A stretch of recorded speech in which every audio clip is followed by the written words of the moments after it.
one of the things that comes up frequently, Linda, is this whole question of different kinds of ET life forms. And many people will ask, well, gee, are they all humanoid? And they don't really use that term properly.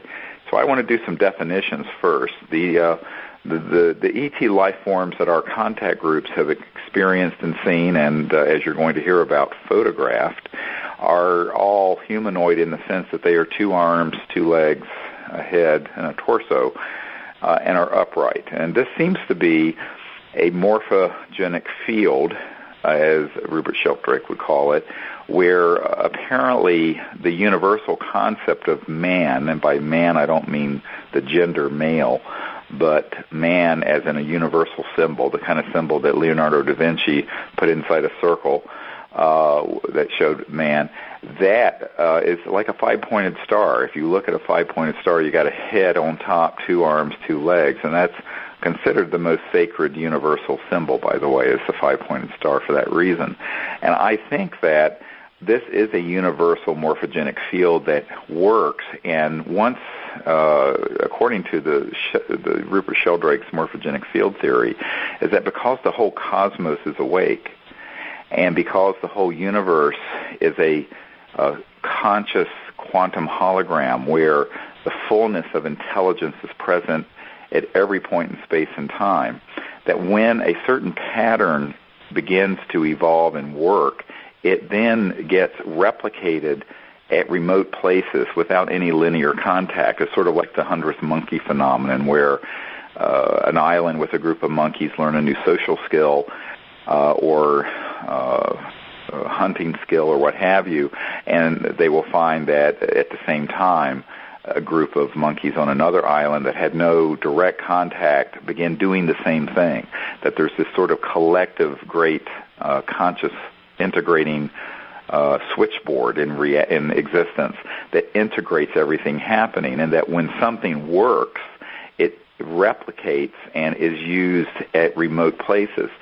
And it seems that higher intelligent life forms, rather than being, like a circular jellyfish or what have you, tend to be these humanoid in shape. Now, what's interesting is that what we've experienced, and I have also heard this from people who've worked in classified projects that have been present at the retrieval of extraterrestrial bodies when we have unfortunately shot down using electromagnetic weapons some of these spacecraft, that the bodies that are retrieved may be very small or very tall or various skin colors or even types of skin and various facial structures and hairless or with hair, but that they all are humanoid. They have a head, 2 arms, 2 legs. So when I say humanoid, I don't mean human-like. I mean that morphology, that shape. So I want to get that definition out there, because many times people will say, well, was the ET humanoid? And they mean looking just like a human, and that is not what humanoid means. So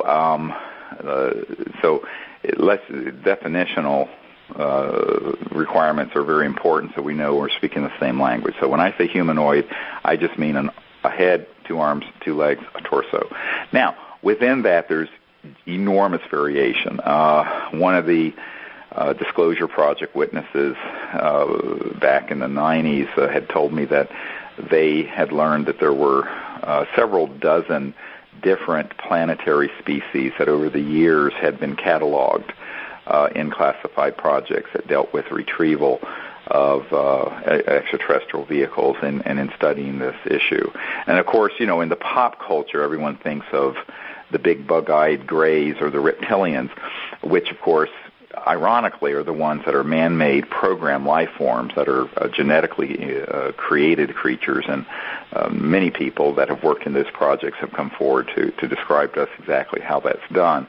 So the irony is that the public perception of ET is actually the disinformation man-made image, and the actual ETs that have been retrieved aren't very much like that, although there are a couple species that might roughly fit into the shape and size of what might be called quote-unquote a gray or what have you, but that they are more than just that. There's a whole range of beings, and some of them obviously have descended from different types of creatures to begin with. For example, and this is where this conversation gets very interesting from a anthropological point of view, and then trying to extrapolate that to what we know from extraterrestrial studies, both with what we've done and also in classified projects with some 550 military and intelligence and corporate people that I have spoken with and interviewed over the years. And what I have found is that while there's no doubt that humans, now I'm not saying humanoids, but Homo sapiens, humans, have descended from, or certainly have a genetic shared root with primates. We have 98 or 98.5, depending on who you read, percent. So some 98% of our genetic code is identical to a chimpanzee or a gorilla.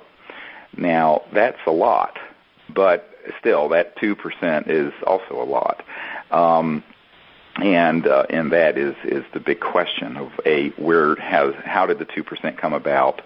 Was it all purely evolutional, or was there also some intervention? I think it's both.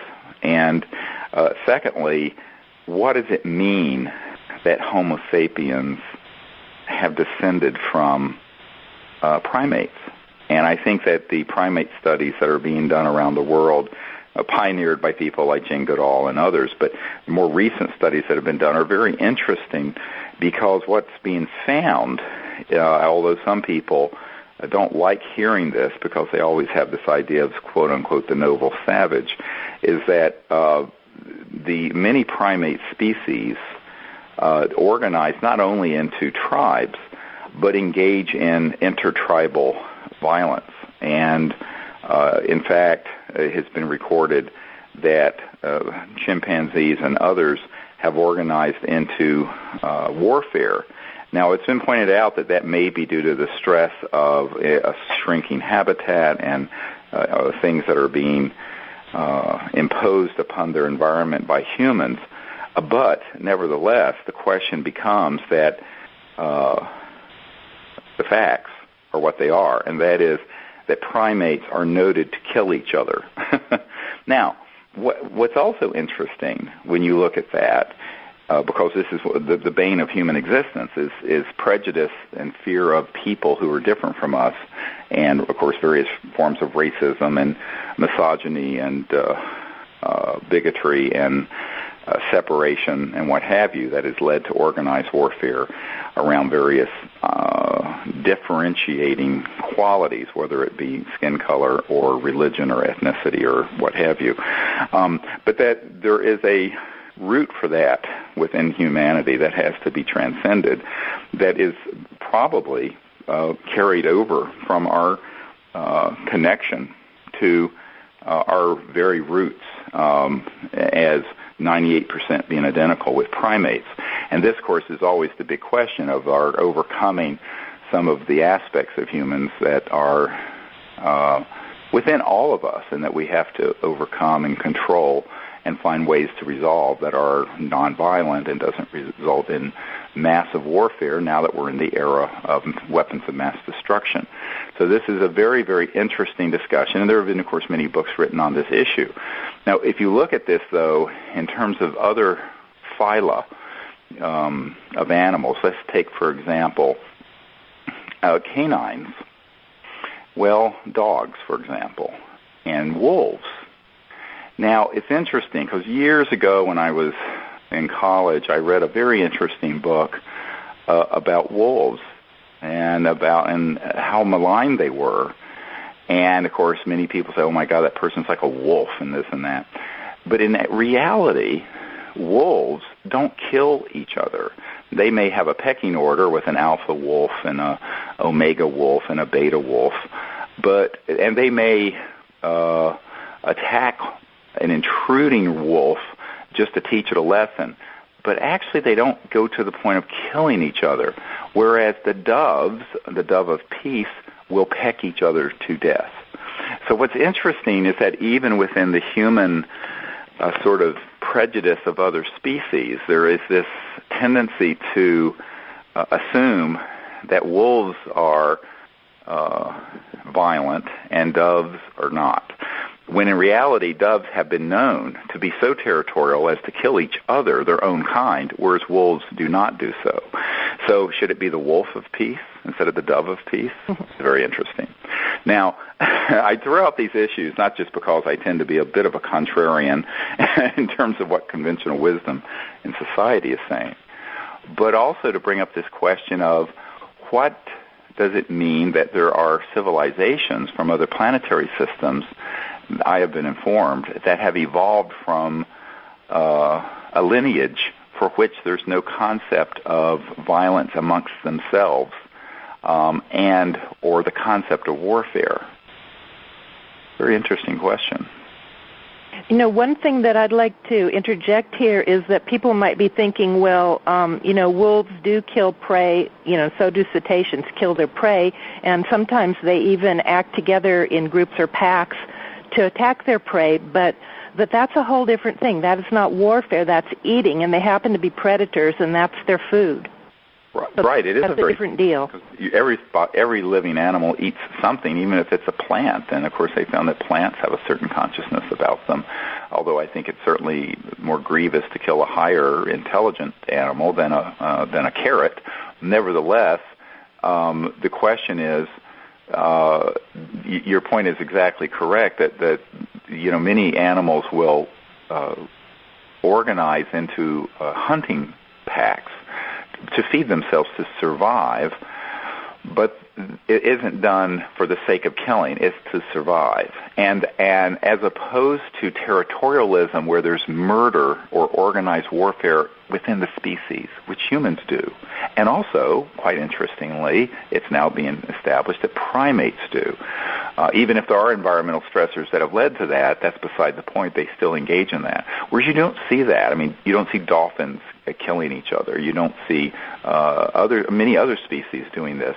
And so we know that this is part of the real challenge of humanity, is to transcend into a higher state of spiritual awareness to control those proclivities so we don't engage in not only murder of people, which as an emergency doctor I used to see with great frequency in the ER. Under the most ridiculous circumstances, people would come in having been murdered or severely attacked and then subsequently die for the most trivial reasons. But also you see nation-states and city-states and tribes going back many thousands of years organizing into organized murder, which is, of course, warfare. And I think that we have to understand that there are civilizations that exist that are interstellar, that have evolved from lineages that don't have that concept at all, in the least. Now, of course, everyone gets trapped into Star Trek and Star Wars and whatever the movie du jour is, where it's one rampaging Klingon after another fighting each other. But that's much more of an anthropocentric projection, where we're projecting our own baggage, as it were, into space, than the apparent order that's out there.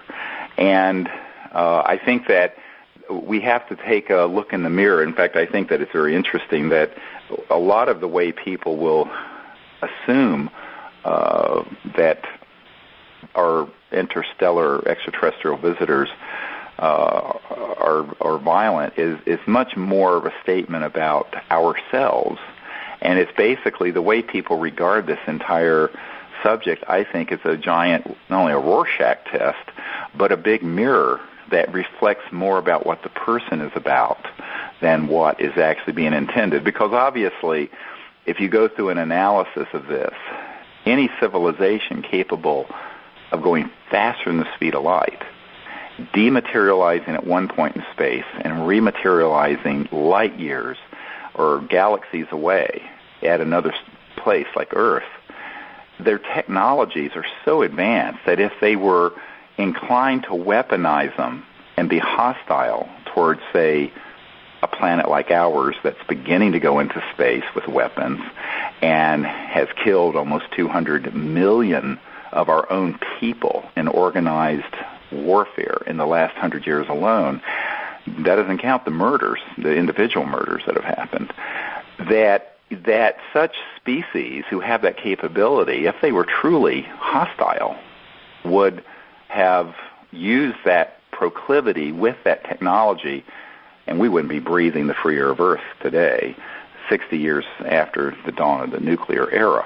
So I think that one of the interesting things, though, is to consider the fact that in our Sea City expeditions and also in interviews I have done with classified military personnel who have dealt with retrieved extraterrestrial vehicles and bodies, is that some of these species appear to have descended from, for example, what we would call bird-like creatures that become, instead of flying, are two-legged, two-arm, and a head, but are kind of feathery. Others have encountered ones that appear to have a cetacean sort of quality to them, or a dolphin-like quality. Others have encountered some that appear to be almost like a two-arm, two-leg, and a head praying mantis type intelligent life form that are apparently incredibly intelligent and very gentle, but to someone who would have insect phobia would be kind of freaked out, and et cetera and so on.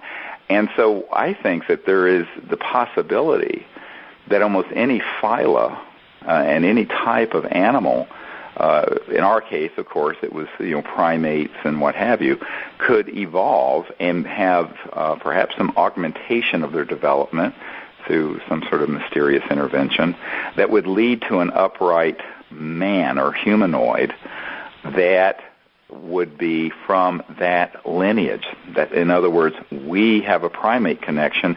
Others could have a canine connection, or a cetacean connection, or a bird-like pathway, or some other pathway. Of course, it doesn't exist on this planet, but that is a type of animal life or life form that would evolve on other planets. And with that would bring their own qualities and attributes. And I think that any of them, of course, one could make the argument, might have some of the same problems humans have controlling their tendency towards violence, but the likelihood of them traveling interstellar with the level of technology that implies, which we'll get to in a moment, and remaining in a state of unchecked proclivities. In other words, there's one thing to have a capacity for violence, but if it's unchecked to the point of aggression and hostility, it's almost inconceivable that a life form would be able to not have blown itself up or encountered other life forms and blown themselves up long before they would get out of their own solar system, because there appears to be very much a cosmic order and a universal order where evolving planets are observed as Earth is being observed. And, there's a certain litmus test, a certain development in social consciousness and spiritual consciousness that's required before you're let out of your planet very far. I mean, obviously, we did go to the moon, contrary to some conspiracy theorists. It was the footage was hoax, but we in fact did go to the moon. But it isn't as if we're allowed to fly amongst the stars willy-nilly while we're still in the process of engaging in warfare on this planet as humans. And so I have called this the cosmic quarantine that appears to exist around any planet that has not yet become peaceful. And I have this on very good intelligence from people who have worked in the National Reconnaissance Office and the Defense Intelligence Agency, who have told me of our attempts to use some very esoteric things that fly, the man-made UFOs, as it were, the alien reproduction vehicles, to go out into space where we have been not only tracked but at times turned away. And I'll never forget a meeting I had with an analyst at the Defense Intelligence Agency who back, I believe in the 70s, was analyzing various photographs that were from satellites. And some of these photographs had pictures of ET spacecraft in them between where the satellite was in space and the Earth. But he also discovered that some of the satellites were turned away from Earth. We're not looking at the Soviet Union or China or someplace, but they were looking out into space. And he asked, what are these satellites imaging, looking away from the planet? And he was told they were looking for extraterrestrial vehicles, and that some of these had become developed enough that they were targeting and tracking and targeting ET craft in a certain sector of space, and that whenever they would try to do that, those satellite systems would be jammed and switched off or disabled by the ETs. And this was causing some consternation and aggravation within these sort of classified projects. I've heard this from more than one person, so I have high confidence that those sort of things have happened. And it isn't that the ETs were hostile, but they were not going to allow us to weaponize space to such an extent that this could really get out of control. And so I think this has created a great deal of tension, by the way, because we have managed the relationship between humans and these extraterrestrial civilizations very poorly, because it's all been through the lens of a sort of military defense posture rather than understanding why they might be here, and that perhaps the concern that exists in the cosmos is that humans have gone from horse and buggies and rifles in the last 100 years or so to space travel and hydrogen bombs and even more esoteric weapons in classified projects that are electromagnetic in nature and so-called scalar or longitudinal weapons. So I think that we really have to look at this, and this is why we really do need to form a council of wise elders on this planet to be involved in this whole question of interplanetary relations and looking at it in a much broader way than sort of a knee-jerk, reactionary military response. Understanding that we do have these proclivities and that obviously if civilizations had the capacity to travel faster than the speed of light from one star system to this star system and to Earth, the likelihood that they would be hostile towards humanity and Earth, given the fact that we've been targeting them, we have downed dozens of these spacecraft, we have gone into space illegally within the classified world with weapons, et cetera and so on, that, if they had an intent that was hostile, it would have been point, set, match, and done with about 1945 when we detonated the first atomic weapon at the Trinity site, so in New Mexico. And I think this is why people need to think about this in a very broad view, is that while you can't prove a negative, many people say, well, can you prove that they're not? I said, well, you can never prove a negative, it's axiomatic, but what we can establish is that the Earth has not been attacked and invaded by these civilizations. On the other hand, we can prove that we have attacked them. So there is certainly a higher level of restraint and consciousness operating there, because with the technologies that they have at their disposal, if they wanted to kick the living daylights out of us, they could have done so and have not. And I think this is not only one of the surest proofs that that we're dealing with very developed societies that are in a higher level of social and spiritual awareness than we've yet attained collectively on Earth, but that we need to have people analyzing this whole situation with calmer minds than have been allowed to, because the people who have been allowed in the very small tent of these classified projects has been a self-selecting group of militarists and frankly, warmongers. And I think this is something we really need to correct.